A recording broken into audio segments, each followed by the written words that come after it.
Bismillahirrahmanirrahim. Saudaraku seiman, mungkin ada orang-orang yang membenci Islam, berpikir bahwasanya dengan menumpahkan darah kaum muslimin maka kami akan meninggalkan masjid, kami akan goyah dan kami akan tinggalkan Al-Quran, atau bahkan kami akan ketakutan dengan ancaman-ancaman seperti ini. Demi Allah, dari atas mimbar ini kami sampaikan bahwasanya kaum muslimin begitu tertumpah darah para syuhada tidak menambah kecuali keberanian pada mereka, tidak akan menambah kecuali semangat kami memenuhi masjid, tidak akan menambah kecuali kami kembali kepada kitabullah Al-Quran, dan kami makin yakin dengan janji Allah subhanahu wa ta'ala. Saudaraku seiman, mungkin sebagian keluarga korban bersedih, bukan hanya sekitar di New Zealand. Beberapa waktu lalu kita lihat pembantaian umat Islam secara massal, dibakar di Myanmar, di China. Berapa banyak korban di Palestina, dan sebelumnya Sarajevo dan beberapa wilayah-wilayah yang lain. Mungkin di mata sebagian keluarga mereka sedih, tapi di mata kami yang sudah memahami secara hukum syar'i, ini berita gembira. Allah subhanahu wa ta'ala memilih para syuhada.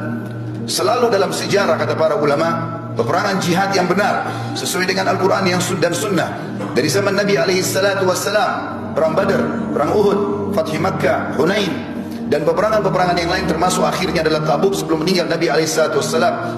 Peperangan dipimpin oleh Khulafaur Rasyidin dan para khulafa yang datang setelahnya, sampai terakhir dinasti Utsmaniyah. Bahkan beberapa wilayah masih bergejolak seperti di Palestina, beberapa tempat yang lain. Semua itu jumlah syuhada jauh lebih sedikit daripada jumlah yang hidup.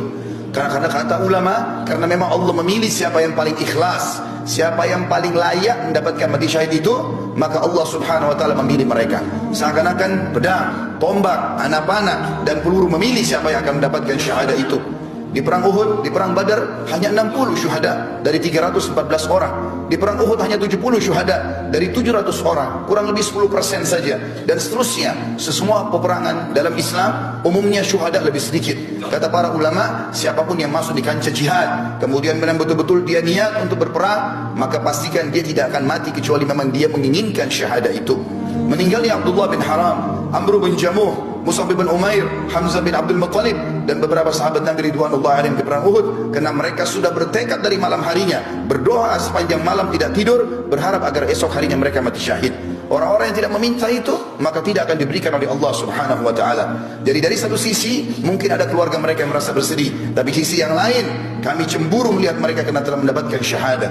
Betapa banyak yang Allah janjikan bagi para syuhada akan kita dengarkan pada kesempatan kita kali ini.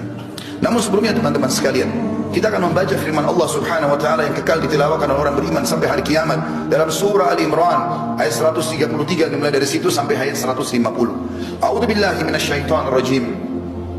Wasari'u ila maghfiratin min rabbikum wa jannatin arduha as-samawati wal ard uiddat lil muttaqin. Dan berlomba-lombalah kalian menuju kepada ampunan Tuhan kalian. Kalau punya dosa segera taubat sebelum datang ajal dan menyesal. Dan kejarlah surga yang luasnya seluas langit dan bumi, hanya disediakan untuk orang-orang yang bertakwa. Surga, kata para ulama di sini dikatakan kejarlah. Kata para ulama tafsir, kejar apapun yang bisa membawa kau masuk ke dalam surga, termasuk puncaknya adalah mati syahid di akhir hidup. Di ayat 134-nya, alladzina yunfikuna fis sarra'i wad dharra'i wal qadimina al ghaidha wal 'afina 'anil nas wallahu yuhibbul muhsinin. Ciri mereka yang segera berlomba-lomba kepada ampunan Tuhan mereka dan surga, diantaranya mereka sibuk menafkahkan harta mereka, baik di waktu lapang ataupun sempit, kaya ataupun miskin, mereka sibuk mengejar akhirat mereka. Dan orang-orang yang menahan amarahnya, orang banyak memfitnah, menggibah, tapi dia justru mengontrol emosinya, dan juga orang yang suka memaafkan orang lain, maka Allah menyukai orang yang berbuat kebajikan. 135-nya, والذين إذا فعلوا فاحشة أو ظلموا أنفسهم ذكروا الله فاستغفروا لذنوبهم وما يغفر الذنوب إلا الله ولم يصروا على ما فعلوا وهم يعلمون. Dan juga orang-orang apabila mereka melakukan perbuatan keji atau dosa, atau mereka menganiaya diri mereka, mereka ingat kepada Allah, lalu mereka segera memohon ampun terhadap dosa-dosa mereka. Dan siapa lagi yang dapat mengampuni dosa selain daripada Allah? Dan mereka tidak meneruskan perbuatan keji mereka itu sedang mereka mengetahui. Artinya taubatnya nasuha, mereka taubat dari zina, dari riba, dari bohong, mereka tidak mengulanginya lagi. 136. Ulaika jazaohum maghfiratun min rabbihim wa jannatun tajri min tahtiha al-anhar khalidina fiha wa ni'ma ajrul 'amilin. mereka itu akan diberikan balasan ampunan dari Tuhan mereka dan surga yang di dalamnya mengalir sungai-sungai, sedangkan mereka kekal di dalamnya, dan itulah sebaik-baik pahala bagi orang-orang yang beramal. 137 Qad khalat min qablikum sunanun fasiru fil ardi fanzuru kaifa kana akibatul mukadzibin. Sesungguhnya telah berlalu sebelum kalian sunnah-sunnah Allah, maksudnya peraturan-peraturan Allah. Siapa yang patuh selamat, dan siapa yang durhaka akan dihukum. Karena itu berjalanlah kalian di muka bumi, perhatikan bagaimana akibat orang-orang yang mendustakan para rasul. Ada Namrud di Babilonia di Irak, sampai hari ini di Google tinggal diketik peninggalan Namrud akan keluar semua sisa kerajaannya. Fir'aun di Mesir, dan sekian banyak kaum Ad yang ada di wilayah Irak, dan juga masih ada peninggalan kaum Thamud di wilayah Madian Saleh di Saudi. Allah SWT mengatakan selanjutnya ayat 138, "Hada bayanun linnasi wa hudan wa mau'idatun lil muttaqin." Al-Quran ini benar-benar penerangan bagi seluruh manusia, bagi yang mau berakal dan membacanya, dan petunjuk serta pelajaran bagi orang-orang yang bertakwa, orang yang patuh. Lalu Allah sebutkan 139. Ini yang saya ingin ditiberatkan pada kejadian apa yang terjadi itu. Allah mengatakan wala tahinu wala tahzanu wa antumul a'launa in kuntum mu'minin. Janganlah kamu bersikap lemah. Jangan justru dengan ancaman terorisme seperti ini lalu masjid jadi kosong. Kalian tidak mau baca Quran, justru dicambukan untuk kembali kepada agama Allah. Dan jangan pula kalian bersedih hati, padahal kamulah orang-orang yang paling tinggi derajatnya, maksudnya orang-orang muslim, jika kamu benar-benar beriman. Allah mengatakan 140-nya, "Iyamsaskum karhun faqad massal qauma karhum mithlu wa tilkal ayyamu nudawiluha bainan nas wa liya'lamallahu alladhina amanu wa yattakhidha minkum syuhada. Wallahu la yuhibbul zalimin."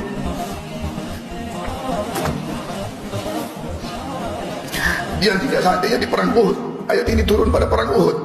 Seandainya di perang Uhud kamu mendapatkan luka, hai muslimin, sesungguhnya kaum kafir juga di perang Badar telah mendapatkan luka yang serupa, dan masa kejayaan dan kehancuran itu kami gilirkan di antara manusia agar mereka mendapatkan pelajaran, dan supaya Allah membedakan orang-orang yang beriman dari orang-orang yang kafir, dan supaya Allah mengambil dan memilih para syuhada, dan Allah tidak menyukai orang-orang zalim.